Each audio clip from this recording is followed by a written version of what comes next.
Appreciate that. I was telling Brother Riley and Sister Susie last evening that blessing for Denise to be able to travel with you, but you know, there are trade-offs with everything. And all those years where she stayed home and took care of the kids and the house and everything that had to be taken care of, and I preached in gospel meetings. And I practiced all the way home looking pitiful. You know, it's been a long week. And I worked really hard, and she'd make my favorite meal and just pet me. And now that she's been traveling with me, she said, "Do they always feed you this way? Do they always treat you that way?" And so I've blown my pitiful cover. I can't have any reason to look pitiful anymore. I said, "They always feed me that way. They've always treated me that way." And God knew what He was doing when He designed the spiritual family, didn't He? Wherever we go, we have a family. And it's a wonderful experience. And it's been a treasured thing for me to be able to work and meet so many people in so many different places. It's a treasure for us to have met you and to have this time with you this week. I mentioned to you this morning, we'll try to get what I typically do from 5 to 7 weeks of premarital counseling into just 3-day, 4-day gospel meetings. So that'll be a challenge for me. And I'm trying not to wear you out with too many stories about those things. But you see, you might think, I didn't come to service for premarital counseling. Here's what I've learned in 32 plus years of preaching. Is we're not disconnected from each other. So, well, I'm already married and I don't need interest in knowing about those kind of things, and I got a pretty good marriage, so I don't need marriage counseling. We're in this thing together in the body of Christ. We got folks who haven't married yet and need advice, and we have folks in marriages who haven't really been taught how they ought to function in those marriages.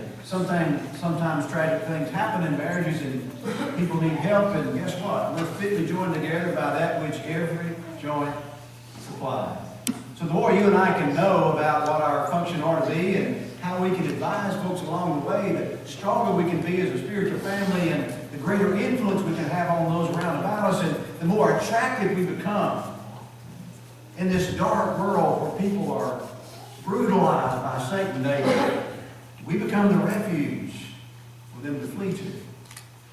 So folks, we got to do it right. And so this advice is what I try to make sure that I start at the right place with young couples who are excited about beginning their life together, and I don't try to burst their bubble, and I don't try to make it so serious that it takes away the things that they're excited about, but I want them to realize this is a commitment they're making, that not only to each other, but to God, and see the relationship that you and I get to share that represents to the whole world what Christ's relationship to the church is our marriages.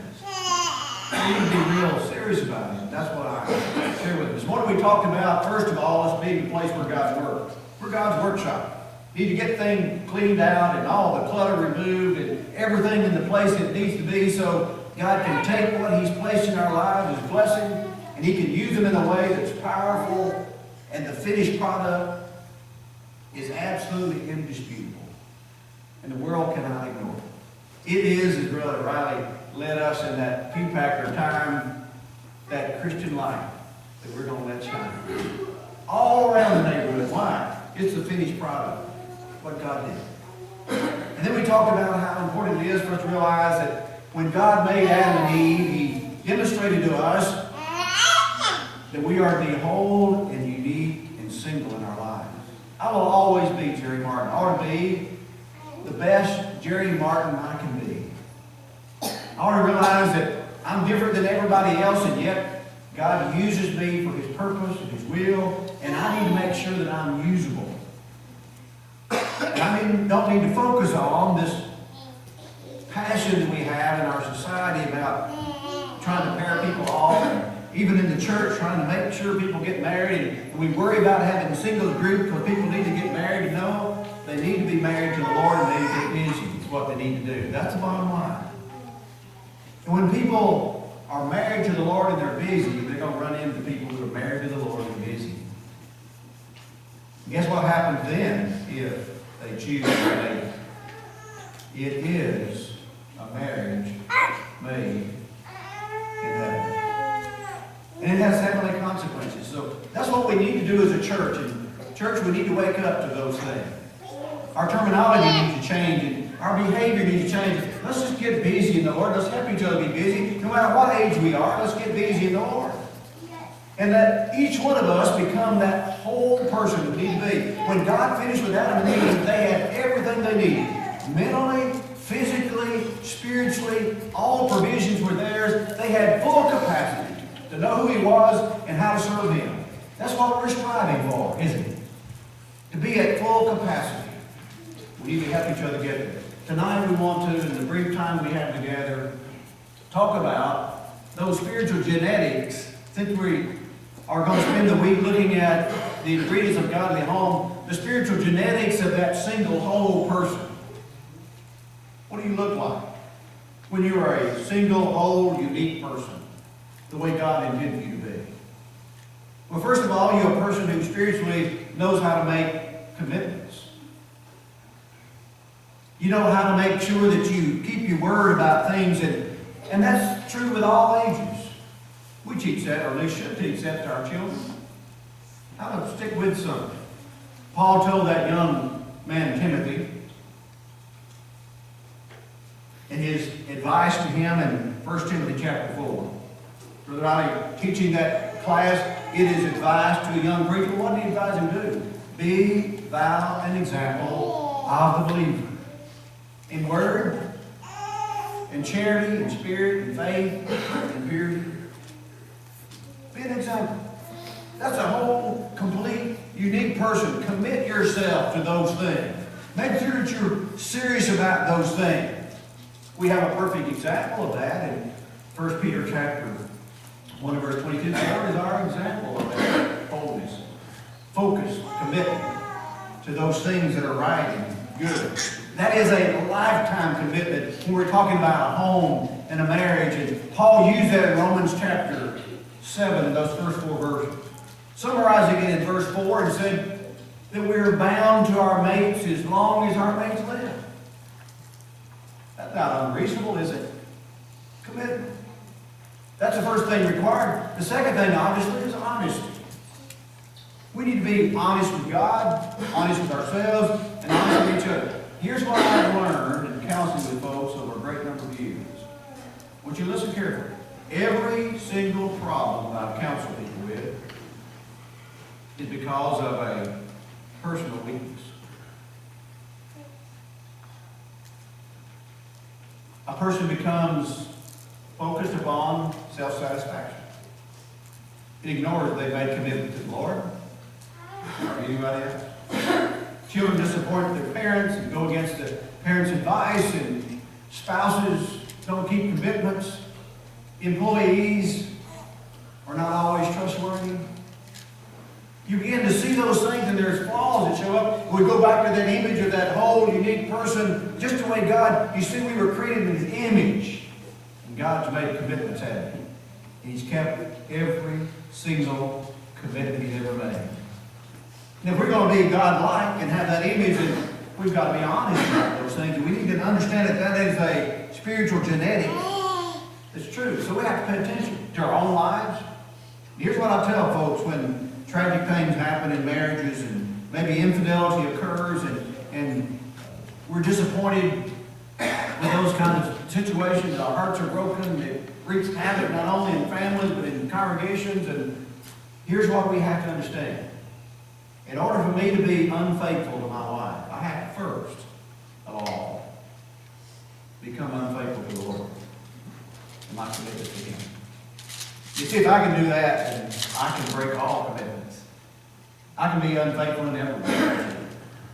That's why that's so important. We're talking about a godly home. If you make that commitment to God and you keep it, it's going to make sure you have solid, committed relationships in every respect.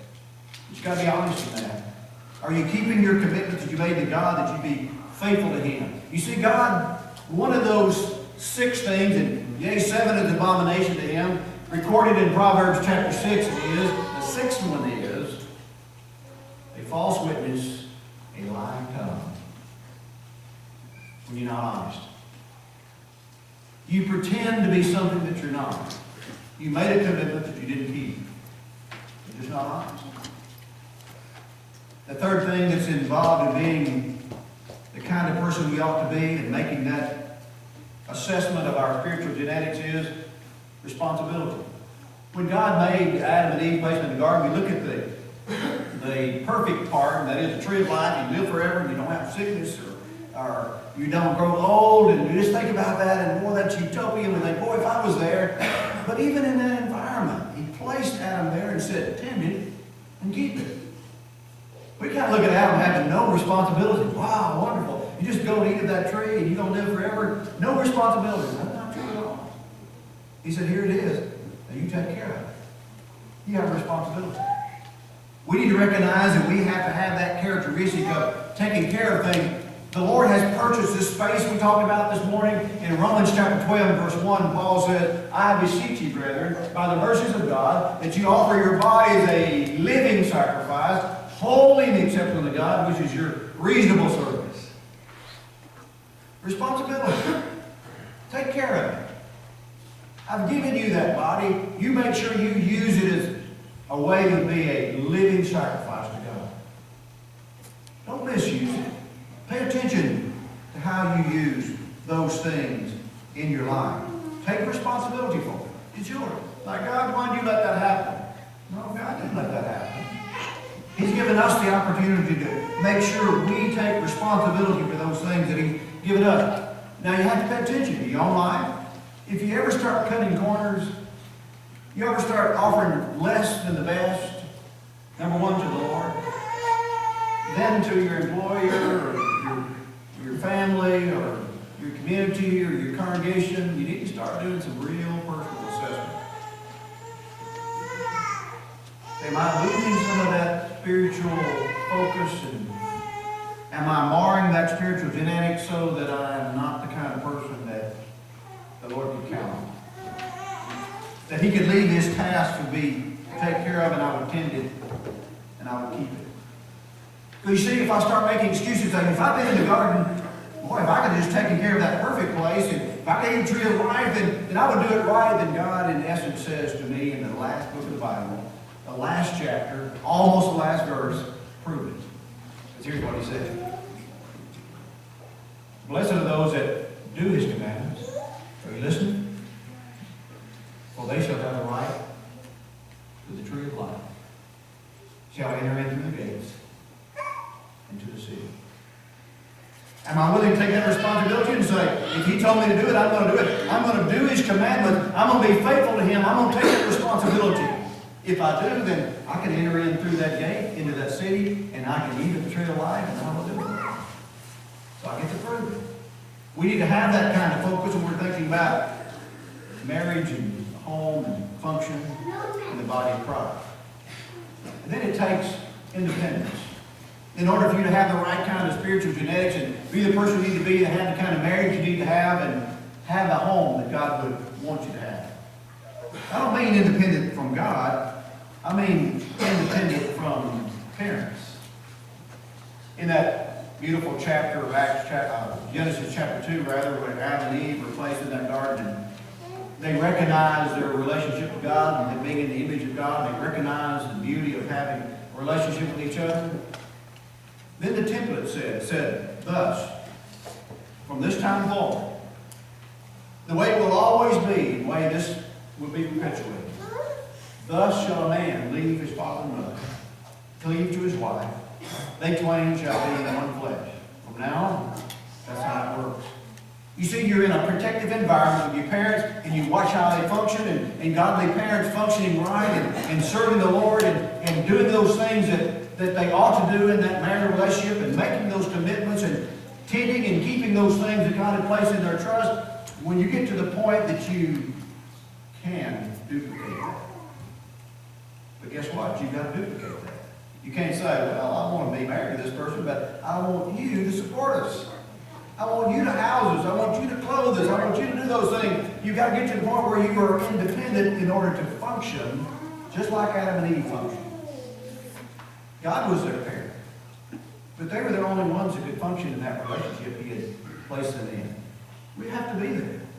If we're not ready to do that, and we have to pay attention to it, whether they would be there or not. From a from a man's standpoint, we kind of see that and say, you know, to have a job and you ought to be busy taking care of yourself. But the same is true with the woman.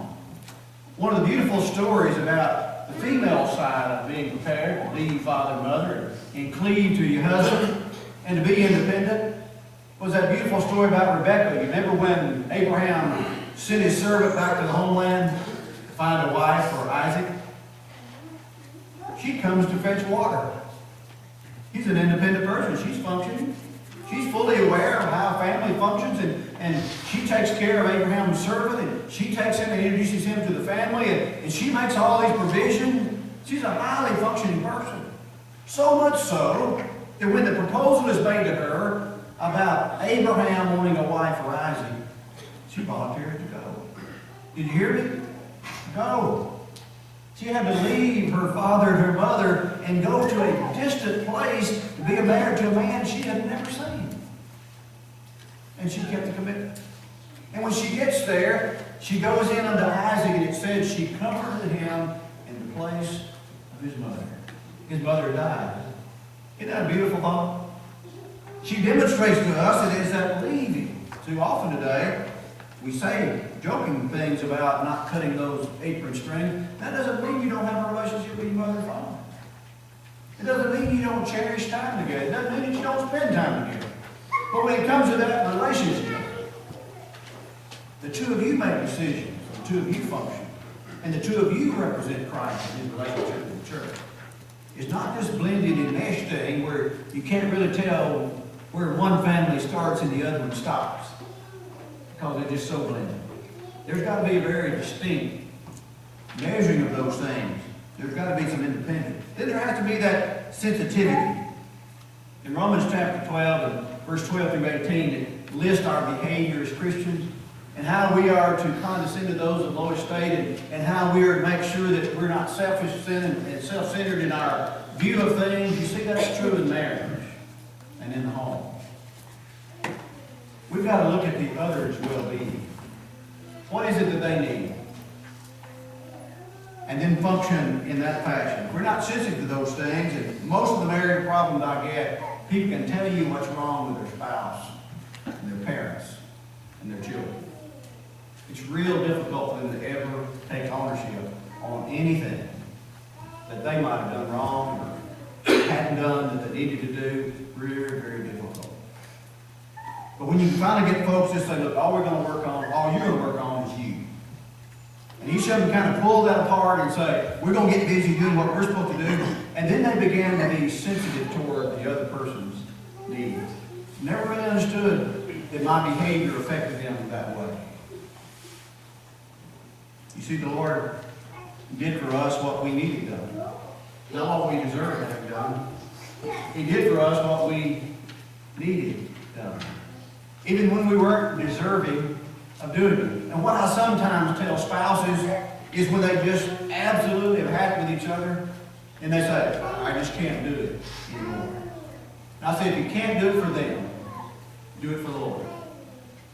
They don't deserve any more of my time, my energy, my effort. I said, you're right. They don't. But do it for the Lord. He does. Doesn't he? Is there every time we say, no, the Lord don't deserve any more of my energy, any more of my time, any more of my commitment? Never a time. So that kind of gives him an opportunity to say, okay, I can just remove that person's face from my mind, and I can remove his actions from my mind, and I can stand beneath the cross through the eye of faith, and I can see what he did for me. I can do this. That's that sensitivity we have to have within a relationship for it to be something that's going to last and going to work. Then there has to be that temperance or that self-control. If we can't control ourselves and how we function, then we're not going to have the individual relationship the Lord we ought to have, and we'll never really have a relationship with each other that's meaningful.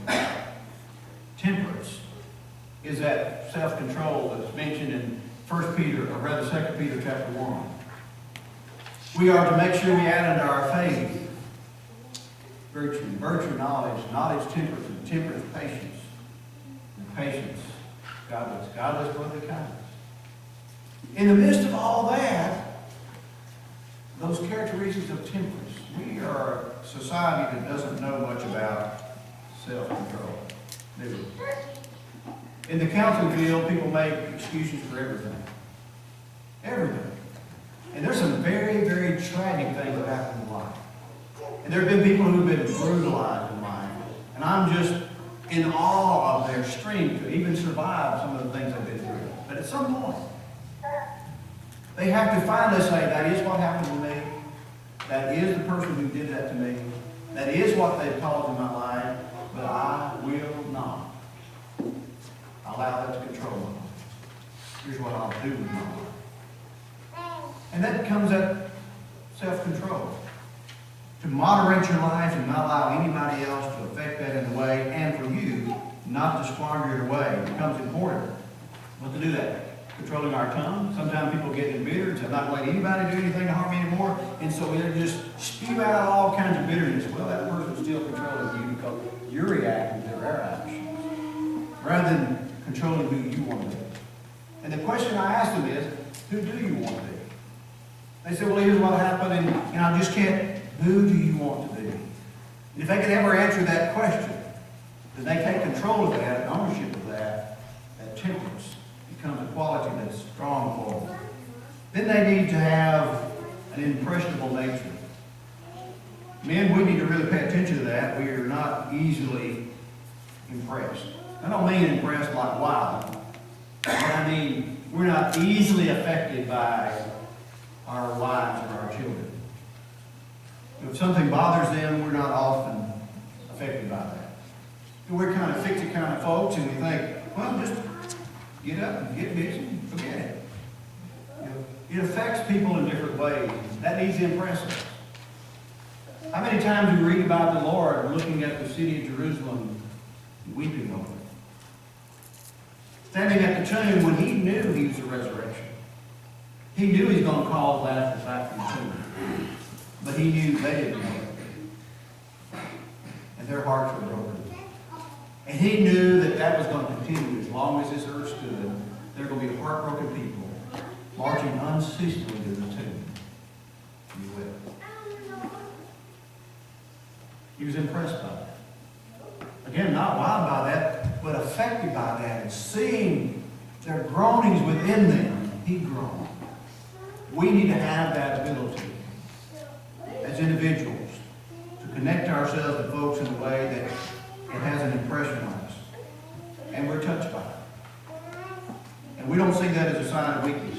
And then we have to be active kind of folks. Again, the Lord said, tend it and keep it. If we sit around and do little in our relationships, to tend it and keep it. If we do little in our homes, to pay attention, to tend it and keep it, we will find it in disarray.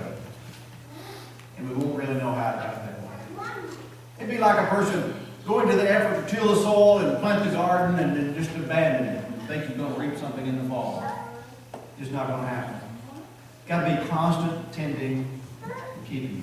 God made us active beings. The first couple was placed in that garden to be active. And I love the passage in 1 Corinthians chapter 15, verse 58, when Paul is encouraging those Christians to remember the gospel they've been taught, and the focus and the essence of the gospel is that Christ suffered, that he died, he buried, and he rose again the third day according to the scriptures, and they had that hope of the resurrection, and it had taken away the sting of death. He thinks, everything's been done for us, and we're all excited about the resurrection. But then he said, be steadfast, unmovable, always abounding in the work of the Lord. Oh, wait a minute. I'm all excited about the resurrection, and it's a wonderful thing to know that I don't have to fear death. And he said, but you're here until that final triumphant resurrection, when the kingdom is delivered back to God. You be steadfast, unmovable, always abounding in the work of the Lord. Active. That has to be a spiritual characteristic that we have, a spiritual part of our genetics that just absolutely inseparable. When folks see us as children of God, they need to see us as active people. And then finally, there needs to be this quality of nurture. Again, men sometimes don't know how, or don't think they know how to do that. that nurturing part. And yet in Ephesians chapter 5 and verse 28 and 29, that is laid right in our laps. When we're reminded that we are to love our wives as we love our own bodies. And it indicates that we don't neglect our own bodies. What do? We make sure they're fed, they're nurtured, and they're taken care of, and they're protected. That's the way you need to take care of your wife. That's the way you need to take care of your spouse. That's the way you need to take care of your children. That's why you need to take care of your spiritual brothers and sisters in Christ. That's who you are. You have that nurturing characteristic about you. So we get those spiritual genetics, and I send this homework home with them, and they do this particular lesson, and they, same time every day, they take a paragraph or they take a section of this lesson, and they read it, and they talk about it, and they go to God in prayer about it, and then they have questions at the end of the lesson, they fill it out, and here's this little acrostic that they have to fill out, and when they write in all these spiritual genetics that they are to have as this whole, complete, unique person. And they see the first letter in all those words spelled out, Christian. That's who we are. They can't get away from it. They've had to talk about that and say, do I have those kind of genetics? You see, in our physical, our biological families, you go to the doctor and what does he do? He gives you this clipboard with 5 or 6, 7 pages on it, and you have to fill out your family history. Any history of heart disease, any cancer, and you filling out all that thing. Look, I've got a sinus infection, I think. I just really need some antibiotics, and well, you got to fill out all this stuff. What's that about? Our biological genetics can affect us, can't it? What about spiritual? Will it affect us? Can. Will. But here's the neat thing about it. If our spiritual genetics are out of line, we can change it. I'm pretty much stuck with my biological genetics. You know, I didn't have any control over who my mother and father is. I can have some proactive ways maybe to avoid some health issues if I know ahead of time that there's propensity because of that genetics to do something about it. Maybe there's a propensity for diabetes, and I can watch my diet, and I can exercise, and I can make some adjustments. I really can't do away with it, can I? My parents are who they were. My genetics are set. But what about spiritually? We can change it. Ever just thought about that? If our spiritual genetics are not what they ought to be, if we're not that whole, complete, unique individual, when we arrive here tonight, we can't be what we leave. Isn't that stunning? Isn't that inspiring to say, a gracious, kind God provided a means where that can be changed? And in that process, what we do, and I'm trying to share with you what takes weeks to share with others, but here I want to leave this with you tonight.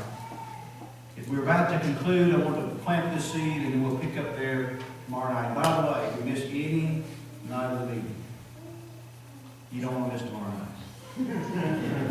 Tomorrow night, we're going to talk about the relationship, the roles within this marriage of the husband and wife.